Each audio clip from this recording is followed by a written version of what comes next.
Hi, I'm Ben. And I'm Steve. Today we're going to be looking at Laws of War, the new DLC for ArmA 3. It's released on September 12th, but it's available on the dev branch right now, and that's what we've been looking at. So what do you think, Steve? We've got a lot of new vehicles, some new drones. What do you think? Yeah, I enjoyed it so far. The amount of new gear is pretty good. It's not huge, but yeah, we've got a few new vehicles, a bunch of new clothing. I think the clothing and the gear in general is probably the biggest part of it, in terms of the available equipment. There's no weapons, but considering the the angle that the DLC takes, I think that makes sense. It's more about the cleanup operation after the war has ended. Probably the part that nobody ever really wants to think or talk about. So yeah, it's an interesting angle for the game to take. Yeah, so it definitely focuses on a civilian side of combat, which not really normally addressed in a traditional military game. Normally focusing more on the combat, but I mean this DLC might not really add a whole lot of interesting stuff for multiplayer or for kind of King of the Hill style game, but it is going to add some kind of more immersive stuff for scenario makers and things, as the new medical utility and anti-mine drones. So the other big thing in this DLC, and I think actually the main part of it, is the new campaign, Remnants of War. And this is really all the stuff that's been added has just been added to service this campaign, really, in my thoughts. This is basically what they wanted to do. This is the new studio in the Netherlands that have come in. It's a really story-driven campaign. They've obviously thought a lot about what they wanted to do. It's got a real message to this. What do you think? Have you played some of it? Yeah, I've played through probably a little over 50%. I'm enjoying it so far. It's only single player, which is understandable when you play through it. It is very story driven, as you say. I would like to see some like a co-op aspect of it. But I think what we've got is very good. Like you say, for a new team to come in and deliver something of this size and quality, I think the production values are very high. Probably the highest we've seen since Apex. I would say it's better than the Apex. It's probably not quite as long, but I think that it's definitely more story driven. I think Apex was a bunch of scenarios with a kind of loose narrative, whereas they've gone with this phone call between the main character Nathan and the journalist Kate, and the kind of phone call they're having shows off parts of this timeline that kind of slowly gets fleshed out throughout the course of the campaign. So you start off at the end, and it kind of works by showing you little glimpses of what happened to get up to that point. So you go and clear this minefield, and then you kind of see how that minefield came about very slowly throughout the campaign. So maybe we should go through and kind of explain little bits of the campaign we liked. Yeah, we should probably give a quick spoiler warning before we start.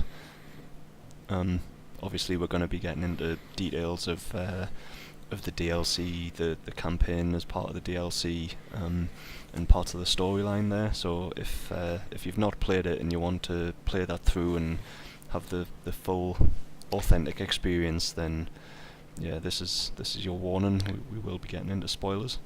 My kind of two favourite bits from this whole thing were the CSAT reveal that they actually could be NATO. I thought that was really good. I definitely didn't see that coming.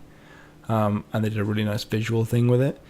The other bit I really liked was the stuck in the church. You've got limited ammo and there's a load of guys. It felt like a really hopeless situation. I really liked the way they did that. I haven't played through those yet, so it's hard. But from what you were saying, it sounds like they're more like standard armor, where you're fighting, you've got a gun, you're in combat mode.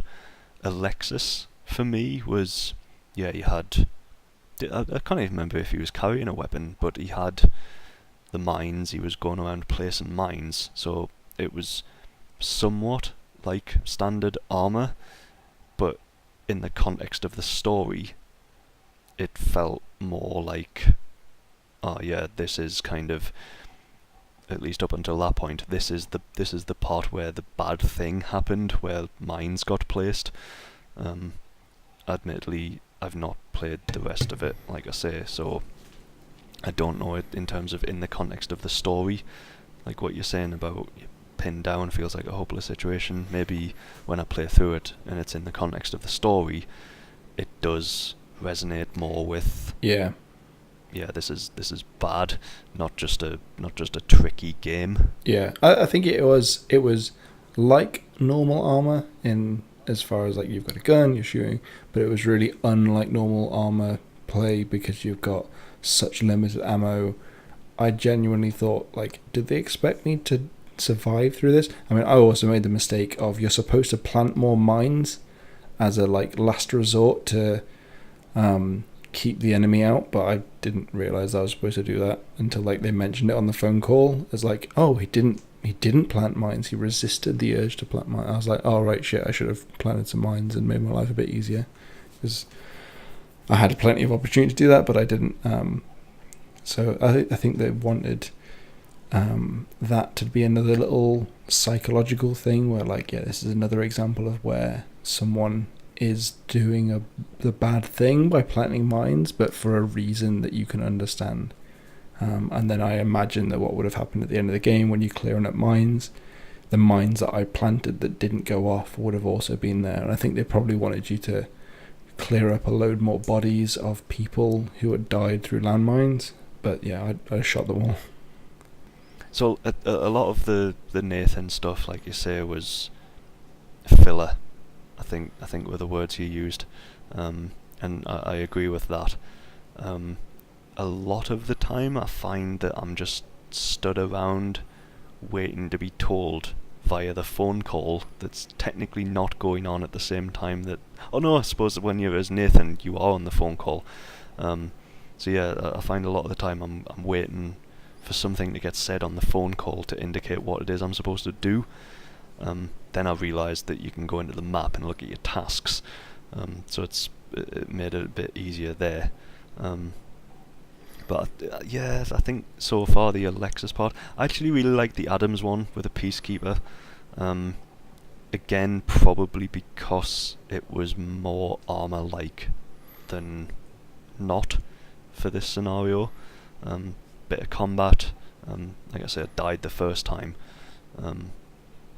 But once I'd figured out, yeah, I probably shouldn't have ran to all of these crates, it was easier because I just took the truck and I had that for cover for starters, but I was able to get into a bit of a stronger position because I had more time to prepare, and I knew the attack was coming at that point as well. One of the things I did like from that was that they had the direction you want the air support to be called in from. I hope that is a core level change that you can now call in air support to do like a north to south strike or a, you know, kind of directional strike. That would be a really cool core improvement. Yeah, I actually missed that the first time I played through it. I think I went through the supports thing, did the supply drop, which I think was the one and only option, and then I think I just left it at that because I assumed, oh, supply drop, it's going to do it at this location because the waypoint is here, it knows that I'm here, so it's just going to do it here. I didn't realise that there was then another set of options for the direction, so I think I just left it on that menu long enough for it to just fade out, and I was sat there for like a minute maybe, nothing was happening. I'm like, this doesn't feel right, and then I went back into the menu again and went through the support, then I realised that it had the direction. So yeah, I agree that would be cool as a maybe core level change, as you say, or at least add the ability to have that as an option. Yeah, I really liked that you had to drop a smoke grenade down as well. I thought that added a really nice bit of realism to kind of show, like, yeah, an aeroplane flying like that, it can't spot you easily. As a person, you need something more to see you on. So I hope that's another kind of core level thing where, if you're calling in helicopters and stuff, you have to pop smoke, because at the very end you get picked up by helicopter as well, and it could be coincidence, but I popped smoke. It didn't ask me to, but I popped smoke and it landed exactly on the smoke grenade. Like, it looked like it was exactly lined up where the smoke grenade was.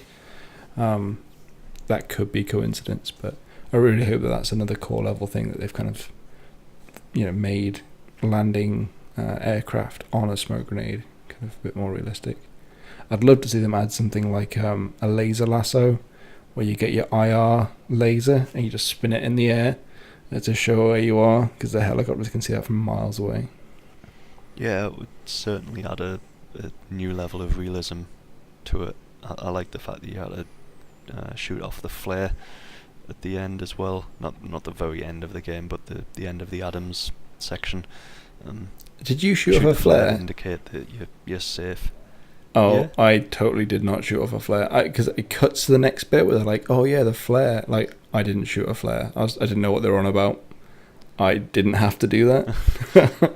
Yeah, because the weapon that you've got is a grenade launcher, and you can switch between single shot, full auto, and grenades. And you know what? as part of the grenades, you've got grenades, but you've also got a flare. I totally fucked up. I saw the two vehicles come in, and I just spammed my grenades at the vehicles. I think I fired a flare at them, and that's why I didn't do anything at the end, because I'd already fired my flare. But yeah, like it cut to like the flare like right up in the air. I was like, I didn't fire a flare. Well, that's cool if that's a new ammunition type as well. If that's something in the game where you can, pop a flare up. Might give. I'm actually struggling to think of which bits, like, because admittedly I've only played half of it as well, so I'm limited on experience. But there's like each of the vignettes are quite short, like generally covering a very specific mini scenario. Like this thing happened, and that's the bit you play through. Yeah. So, like.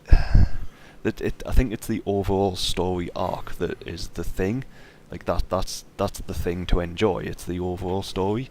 I don't think you can pick out favourite parts about individual pieces. I think when we say I enjoyed Alexis the most as a whole, I think it's fine. But I don't think I could say I enjoyed Alexis when I had to. Well, actually, to be fair, it was quite cool that you had to build that barricade.